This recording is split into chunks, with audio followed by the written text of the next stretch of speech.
தேவாதி தேவன் தம்முடைய சொந்த குமாரனாகிய இயேசு கிறிஸ்துவை இந்த உலகத்தின் மீட்பராக அனுப்ப சித்தமானார்.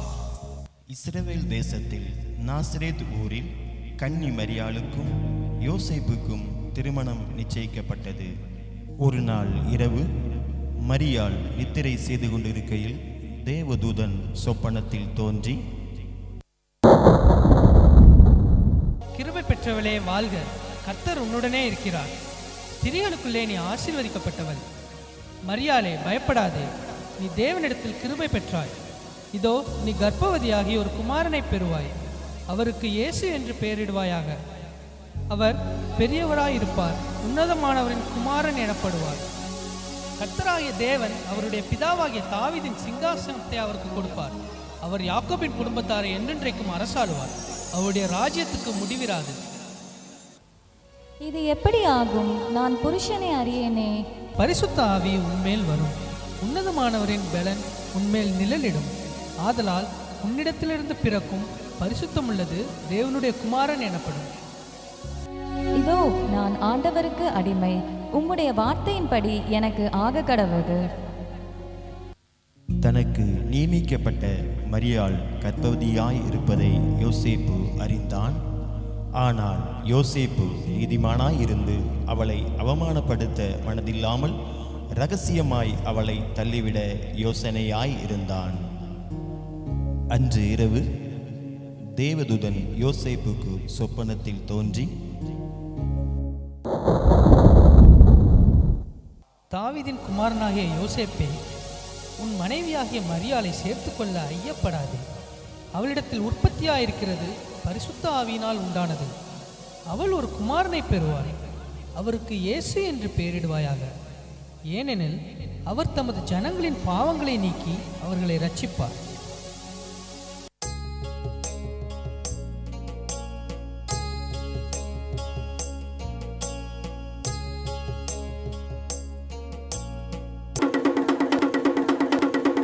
இதனால் சகல ஜனங்களுக்கும் தெரிவிக்கப்படுவது என்னவென்றால், உலகமெங்கும் குடிமதிப்பு எழுதப்பட வேண்டும் என்று அகஸ்தியராயினால் கட்டளை பிறந்தது.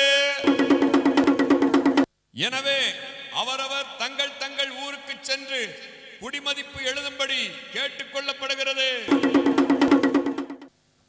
யோசேப்பு தான் தாவீதின் வம்சத்தானும் குடும்பத்தானுமாய் இருந்தபடியினாலே தனக்கு மனைவியாக நியமிக்கப்பட்டிருந்த கர்ப்பவதியான மரியாளுடனே குடிமதிப்பு எழுதும்படி தாவீதின் ஊருக்கு சென்றார்கள். மரியாளுக்கு பிரசவ காலம் நேரிட்டது. சத்திரத்தில் போய் இடம் தேடினார்கள். ஐயா, என் மனைவி பிரசவ வலியால் வேதனைப்படுகிறாள், உங்கள் சத்திரத்தில் இடம் இருக்கிறதா? இல்லை ஐயா.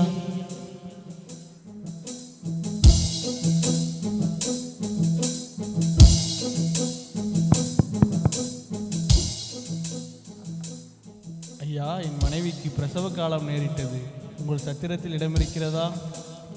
இடம் காலியாக இல்லையே. சத்திரத்தில் இடம் இல்லாததினால் அங்கிருந்த மாட்டு தொழுவத்திற்கு சென்றார்கள். அவள் தன் முதற் பேரான குமாரனை பெற்றெடுத்தாள்.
அப்பொழுது அந்த நாட்டிலே மேய்ப்பர்கள் வயல்வெளியில் தங்கி ராத்திரியிலே தங்கள் மந்தையை காத்து கொண்டிருந்தார்கள். அவ்வேளையிலே கர்த்தருடைய தூதன் அவர்களை நோக்கி, பயப்படாதிருங்கள், இதோ எல்லா ஜனத்திற்கும் மிகுந்த சந்தோஷத்தை உண்டாக்கும் நற்செய்தியை உங்களுக்கு அறிவிக்கிறேன். இன்று கர்த்தராய கிறிஸ்து என்னும் இரட்சகர் உங்களுக்கு தாவீதின் ஊரிலே பிறந்திருக்கிறார். பிள்ளையை துணிகளில் சுற்றி முன்னணியிலே கிடைத்திருக்க காண்பீர்கள். இதுவே உங்களுக்கு அடையாளம். நாம் பெத்லகேம் ஊருக்கு போய் கர்த்தரால் நமக்கு அறிவிக்கப்பட்ட இந்த காரியத்தை பார்ப்போம் வாருங்கள். அவர்கள் தீவிரமாய் வந்து மரியாளையும் யோசேப்பையும் முன்னணியிலே கிடைத்திருக்கிற பிள்ளையையும் கண்டார்கள். கண்டு அந்த பிள்ளையை குறித்து தங்களுக்கு சொல்லப்பட்ட சங்கதியை பிரசித்தம் பண்ணினார்கள்.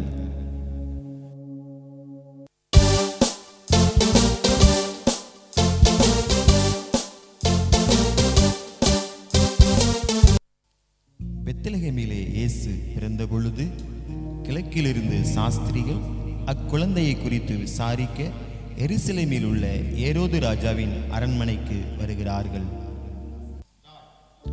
ராஜாவே வாழ்க! யூதருக்கு ராஜாவாய் பிறந்தவர் எங்கே? கிழக்கிலே அவருடைய நட்சத்திரத்தை கண்டு பணிந்து கொள்ளும்படி வந்தோம். என்னது? யூதருக்கு ராஜாவா? பிரதான ஆசாரியரே, வேதபாரகரே, எல்லாரும் இங்கு வாருங்கள், நான் விசாரிக்கிறேன்.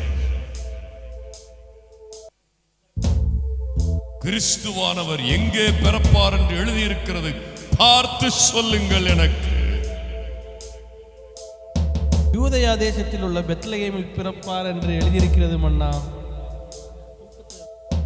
அப்படியா? நீங்கள் போய் பிள்ளையை குறித்து திட்டமாய் விசாரியுங்கள். நீங்கள் அதை கண்ட பின்பு நானும் வந்து அதை பணிந்து கொள்ளும்படிக்கு எனக்கு அறிவியுங்கள். நல்லது, போய் வாருங்கள்.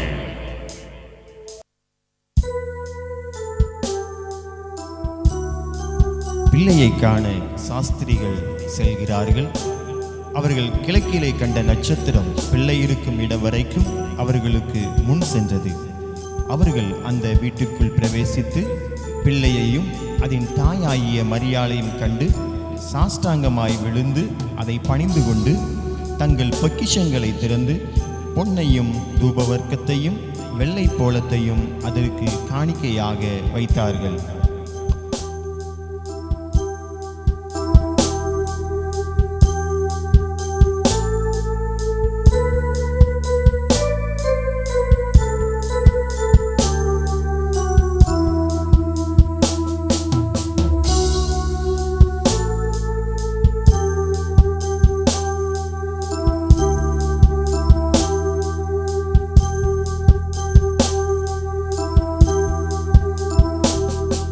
இவ்விதமாக தேவன் தம்முடைய ஒரே பேரான குமாரனை விசுவாசிக்கிறவன் எவனோ அவன் கெட்டு போகாமல் நித்திய ஜீவனை அடையும்படிக்கு அவரை தந்தருளி இவ்வளவாய் உலகத்தில் அன்பு கூர்ந்தார்.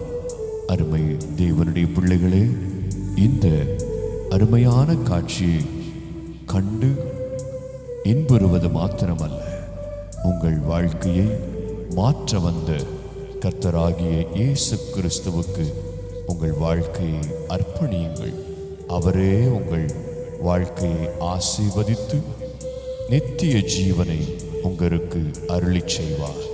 கர்த்தர் தாமே உங்களை ஆசீர்வதிப்பாராக.